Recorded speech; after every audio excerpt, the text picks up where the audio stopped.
Hello, welcome to a collaborative webinar from Dietitian Connection and Nutrition Jobs.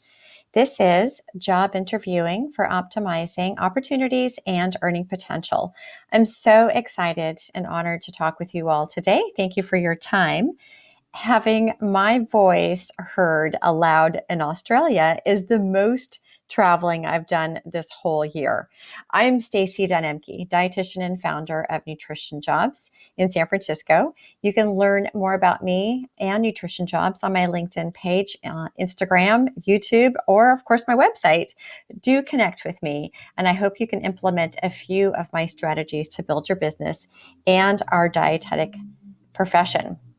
In 5 steps, I will teach you how to optimize your interview skills for more opportunity and to confidently pitch your services to ultimately generate more revenue, to make more money, because that gives you power, more leverage, more options. And it's good and okay to want to make more money as a woman and as a dietitian. So that's what you'll learn, and this is how you're going to learn. I will give you a strategy to create an engaging pitch with a formula. I'll give you a compelling technique for creating your competitive advantage. I'll introduce my method of answering interview questions with success story circles that demonstrate your value with time management in mind. I will arm you with powerful confidence boosters so that you don't undermine your earning potential, and give you specific actions to take after the interview. And then there's a workbook. Included in this webinar is a workbook with several worksheets. If you've ever followed me on social media or my blog on Nutrition Jobs, you'll know I'm a huge fan of workbooks. So of course, this is a good one. You can download it via this link back on my website. And in fact, if you're clever, you can download it while you're on this webinar, making sure that you don't disconnect yourself. So it's nutritionjobs.com/job-interviewing-workbook. All right, when we say interviewing, it usually connotes the idea of a job interview where you're applying for a job that was advertised, you submitted your application and your gorgeous CV, and now you've moved on to this next crucial stage of getting hired. Job interviewing is always a little scary because of the many unknowns and how much is riding on your performance during a job interview. It might even make you a bit nervous just listening to me talking about it, but fear not. What I'm sharing will be powerful lessons, actionables, and proactive steps you can take that apply to not only traditional job interviewing, but also other types of interviewing scenarios. And this information will also apply to informational interviewing, which is really just a brief version of a job interview, with the exception that you are asking the majority of the questions, and the pitching interview, where you are pitching an idea and conversation organized to sell collaboration.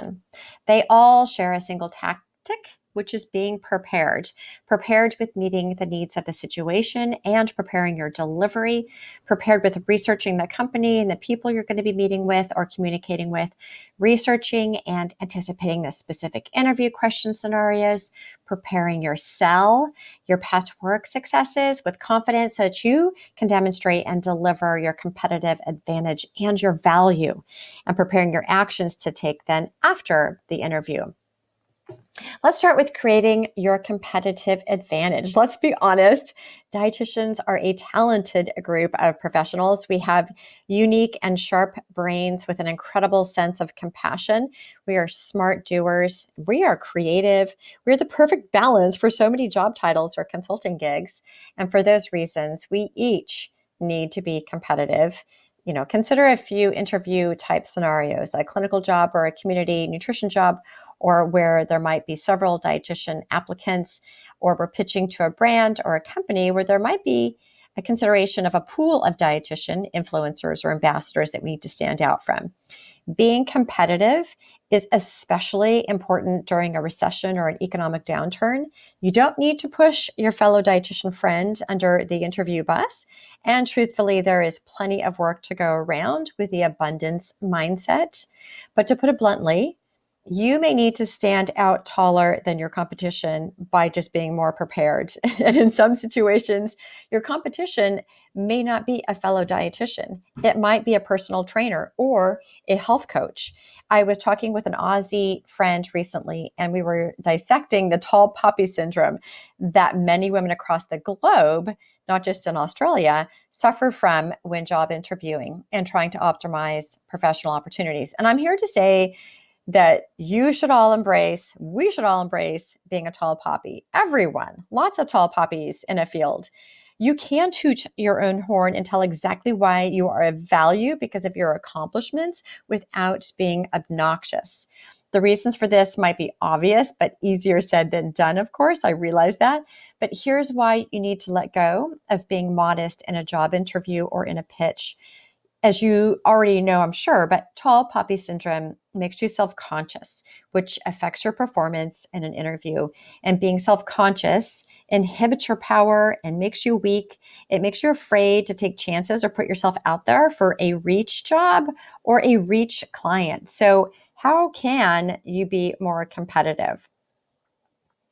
Again, by being as prepared as possible. And these 5 interview skills are the key: problem solving, leadership, delivery, questions, curiosity, passion. When an interviewer or a client is asking questions, know that they are listening for your technical answers, but they are also listening for who you are and if you'll be a good fit with the team and the company and the job.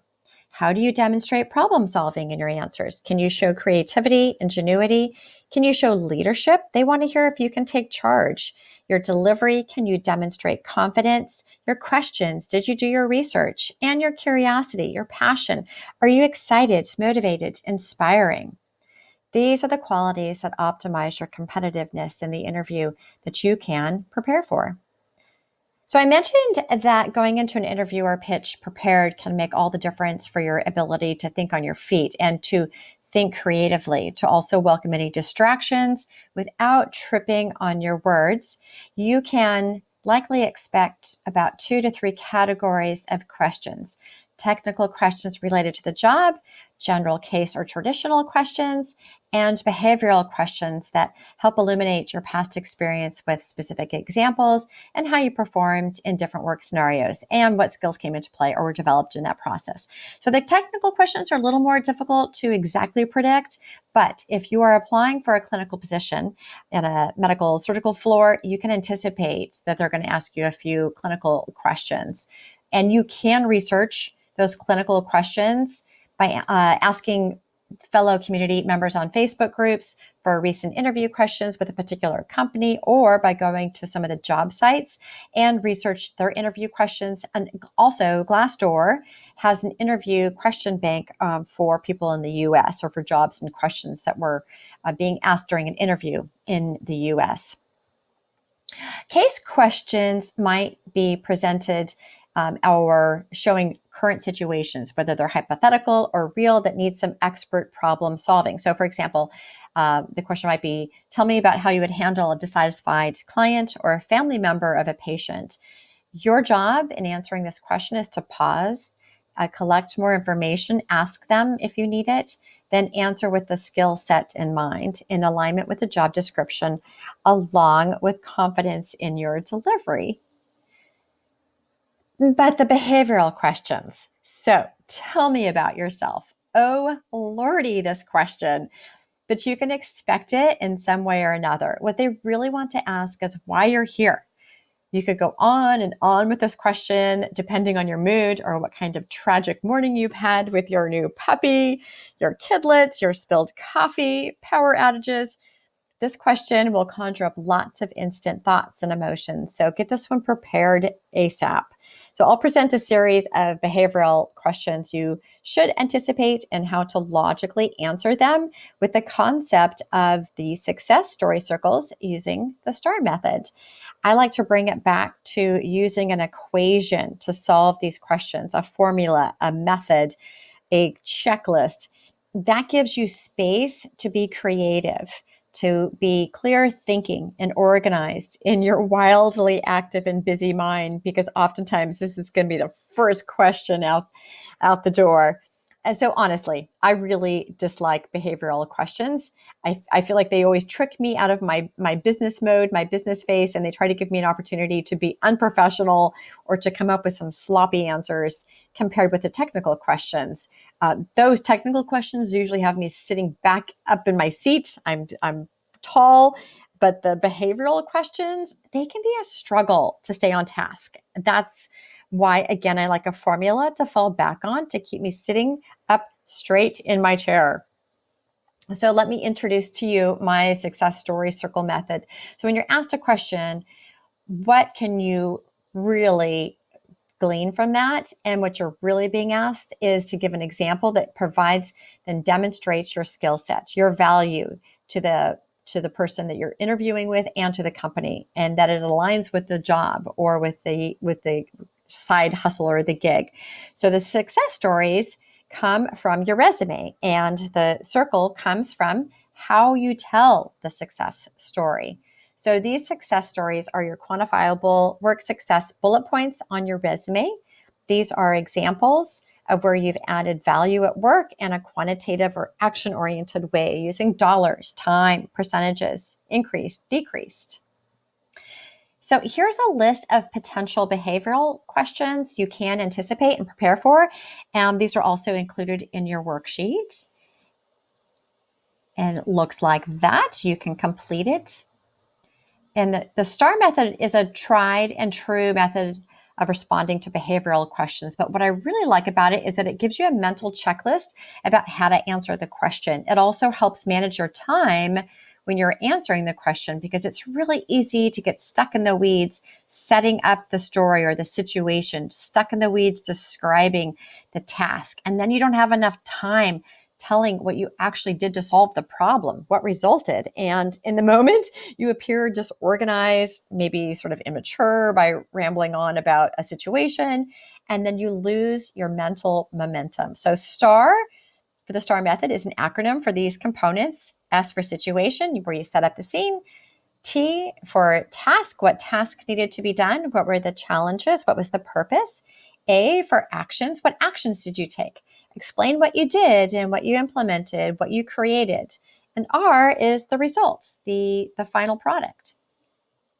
So tell me about a successful project that you worked on. So for example, the situation, outpatient sports nutrition clinic was trying to recruit more participants for a diabetic athlete program, or we were at risk of the program closing. So the task was, you don't need to say task, but so we decided we need to advertise our services, the benefits, along with content for community engagement and enrollment. Action. I created a Facebook group with daily scheduled posts about our program and general nutrition tips and ran a few local targeted ads. The result was we received a 25% increase in enrollment in our program within 60 days, allowing our clinic to keep the program running. So here's your worksheet that you can fill out with your success story circles, the related skills demonstrated, and the method by which you can tell that story using the STAR method. All right, so back to that first question, tell me about yourself. Here's a strategy to answer a question that doesn't always easily fit into the STAR boxes, but it works anyway to organize my thoughts or my division of time.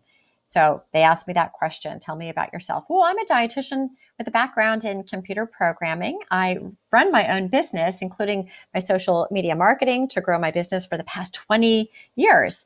Using LinkedIn, Twitter, Instagram, and Facebook, my customer community and revenue have consistently increased. And I'm excited about the opportunity to use my marketing knowledge of LinkedIn ads to help Moon Cheese improve their customer digital journey. Here's another way to organize your answers with your skills highlighted. It's the same idea, but just a different mental picture. So let's say you were just asked, tell me about a time when you made a difficult decision. What did you do? What they want to know is what your problem-solving skills are and what your critical thinking skills are. Easy peasy. This is where your success story circles come in again. You'll have a list or a pool of your success stories that will correlate to specific skill sets that can align with predictable questions, because these will come up all the time. Again, here's a completed example using the STAR narrative for each of the success stories and the applicable skills. And I have the example also in your workbook. So you've got the blank versions and the completed example. That way you can see sort of how you want it, how it might work best for you. So have a list of at least 10 success stories. So you have a few to draw upon, and then you can have these in front of you during a phone interview as well, or a virtual interview. All right, moon cheese. You thought I was making that one up. I love moon cheese. My family loves moon cheese, puppy included, and I want moon cheese to pay me to eat them and tell others to buy them too. So this leads us to the perfect pitch formula. There are several ways you can implement this formula, either in person or by phone, by email, or through LinkedIn. When you're pitching a person at a company, there are a few simple rules to keep from being spammy. Research the company or the person before crafting your pitch. Just like when you're interviewing, really know the company and the person and research what your connection might be. You want it first to have an introduction. So there's six components. So the first is your sticky subject line or your introduction. Second is your greeting. Next is your introduction to you and your service. The fourth element is your connection with the company or your connection with the person. And then comes the offer and the ask. And then finally, the closing to cinch it all up. I should also include in here, it's important to be mindful of when you pitch. If you are on LinkedIn, you can make sure that you always pitch during business hours. I like to work super late into the night, and I have to be careful not to send too many messages at midnight or 1 o'clock in the morning, because that's kind of weird. Marie knows I like to stay up late, but just make sure that you are pitching during business hours, and you can see if they are online on LinkedIn, if there's a green outline on their profile. So here's a pitch. So for example, the introduction or the subject line for the email, let's say we're using an email, it would be Moon Cheese sponsor upcoming nutrition jobs webinar. And the greeting would be, hello, Dee Dee, I hope this note finds you well. And then your introduction, I run Nutrition Jobs, a career platform for dietitians. We host weekly career webinars that are advertised over several platforms to a collective audience of about 130,000 dietitians, nutrition professionals through social media, LinkedIn, and direct mail. I'm a big fan of Moon Cheese and the company Dried Food. That's my personal connection. I'm reaching out to you to see if you'd be interested in sponsoring our upcoming webinar, Dietetic Job Interviewing Prep. Moon cheese would make such a great energy booster just before the interview without the risk of spilling food on the business suit, and I would love to share that. And then in closing, lots of different ways to close it, but I look forward to our next step if this looks like it could be an option. So moving on to informational interviews. Informational interviews are a gift. Informational interviews are an incredible way to get a clear understanding of a job title, area of dietetics, industry, company, or medical facility or position to decide if it's right for you right now or in the future. So when they're done right, they can also help expand your professional network. You are there to learn, being respectful of time, but also to showcase your awesome self for any potential rewards later down the line. I have a list of sample questions that you probably won't ask all of them in the time that you're allotted. And I would budget your time for about 20 minutes max, 15 to 20 minutes. Usually it's going to be by phone. When we're back to in person, that's an option too. Of course, if the person wants to spend more time with you, that's always great too. But don't ask them to spend more time. Now, also, don't ask them questions that have answers you can easily find on the website or on LinkedIn. But you can show that you've done your research by asking a related question. So, for example, I see that you interned with Del Monte in college. Did you work there? And did you have any special skills for the current job as a food stylist? These brief conversations help you learn about and understand a job or a niche. Of course, always be ever so gracious at the conclusion of the interview. And again, afterwards with a thank you note. And then when you go back home or sometime in that process, make sure that you always make a connection on LinkedIn. Here's a list of several questions you could ask, not all, of course, in the interest of time. And I have these in, of course, your workbook. Now you know what should be said in an interview. The next important step is how to say what you want to say in an interview. And this is where your delivery of your information makes such an impression. Knowing this, of course, only adds to your anxiety. I like this photo of this woman because she just seems like super relaxed and confident. So it's your mindset. It's like jumping off of a cliff into a deep body of water. It's so scary, but you need to go and you're going to land safely. It's not fun, but it must be done. So just set that aside in your mind, compartmentalize and see the obstacles and just move around them. I have 1,000 analogies for the obstacles, but imagine like mountain biking or skiing. You see the rock or the scary interview ahead. You see it, you acknowledge it, it's there, but then you just need to move your gaze away from the obstacle and tell yourself that it's there and that you will move around it and you will move ahead of it. If you don't, you know what happens. You hit the rock and you crash into a big yard sale. So move on from the obstacle.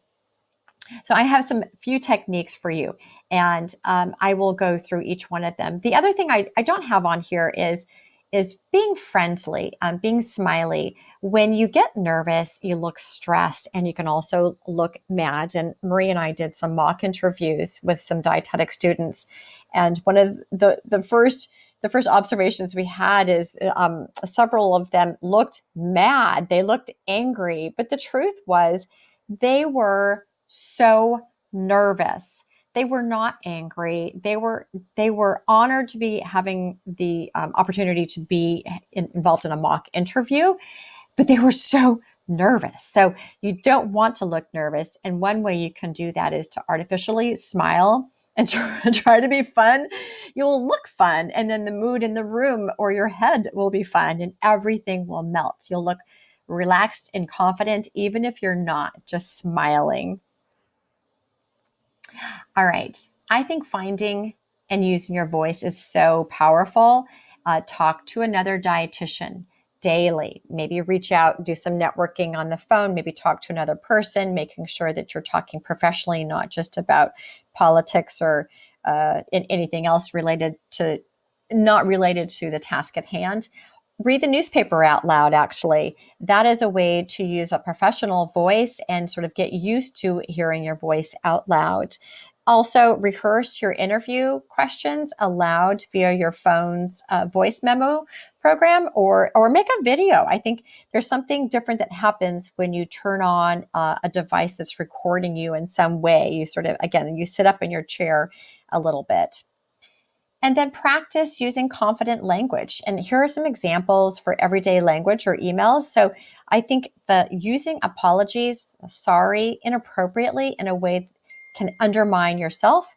And we tend to use the word sorry to smooth over awkward events or to make other people feel more comfortable. Sorry, especially in work settings, are used as buffer words that make you small or appear to be tiptoeing around a topic. So add new phrases or terms to your vocabulary that take away from any smallness. So instead of saying sorry, you can say, oh, apologies for being late.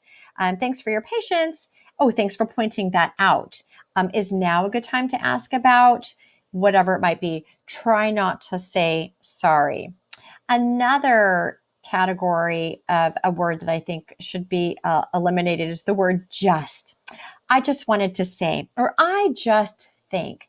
That can be a subconscious word for you and for the recipient that minimizes your important and insightful point. Delete that word, especially from emails. It's really easy. I go through sometimes and do a quick sweep right after I've crafted an email to make sure I take out all of those, that squishy language that doesn't make me look confident.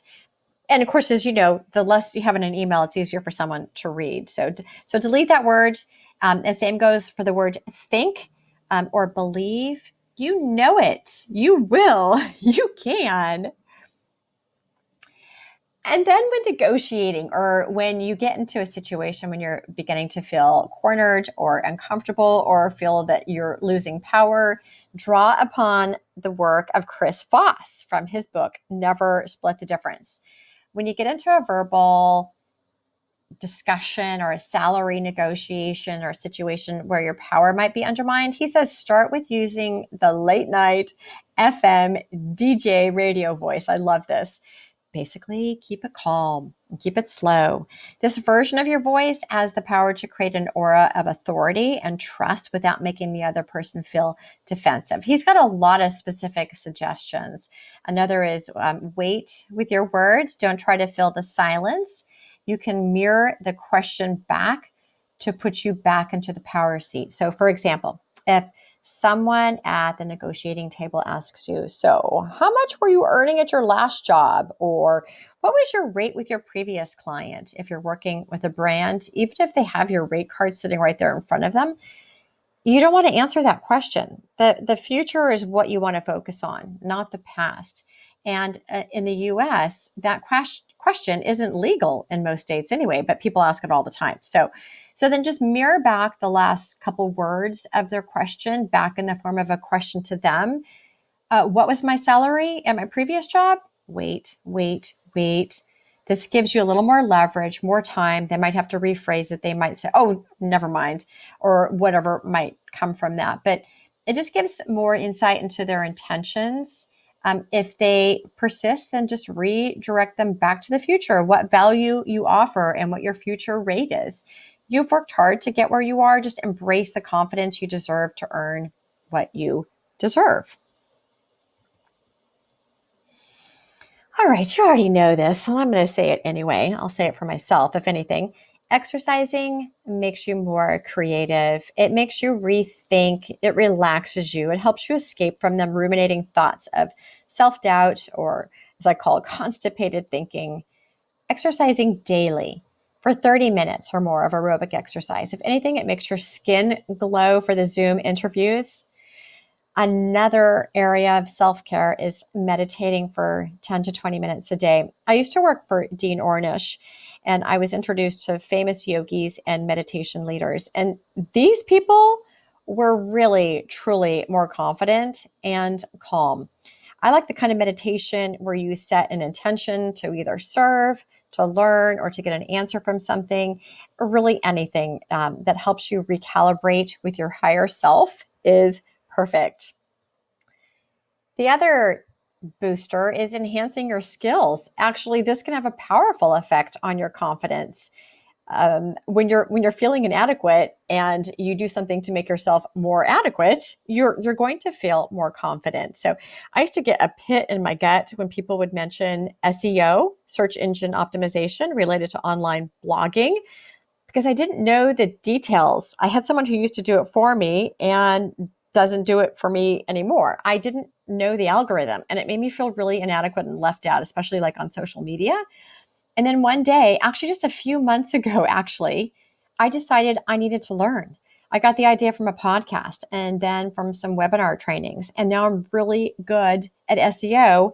And I have several blog articles that are now Google ranked #1 and #0, which is the coveted featured snippet from my self-training. I honestly feel more confident and not left out. I'm in.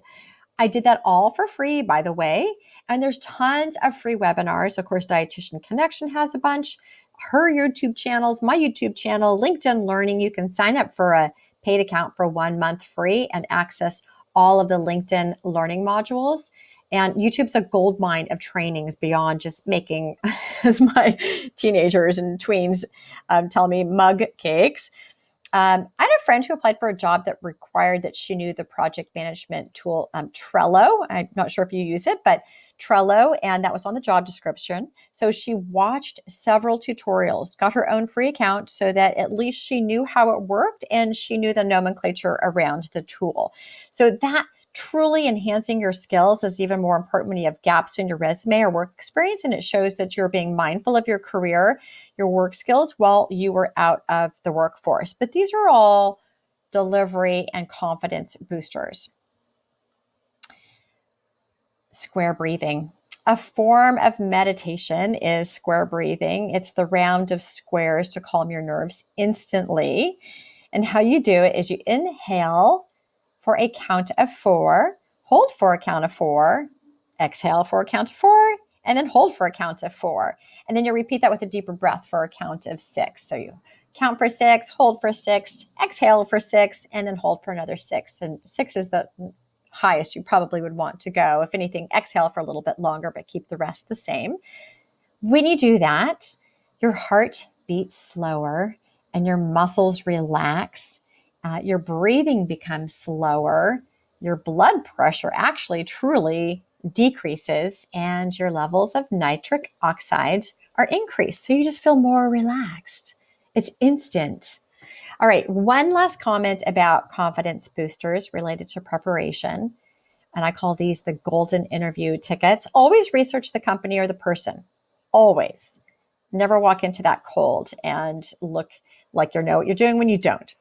Visualize the situation ahead of your meeting, both with the facts by asking what you can expect, who will be in the meeting. Will it be a panel of folks or will it be just one person? Is this the first of many? Will it be via Zoom, on the telephone, in person, with masks on, with plexiglass screens between you? But also imagining what you could expect. See it in your mind. Don't get caught up in that, because if you start to wander in your thinking when you see something unexpected, it will derail you. You've got things you want to say. You want to be thinking creatively, not processing stuff. So you want to be able to walk in also with confidence. So study your resume, your cover letter, your brag book, and the job description, of course, your questions.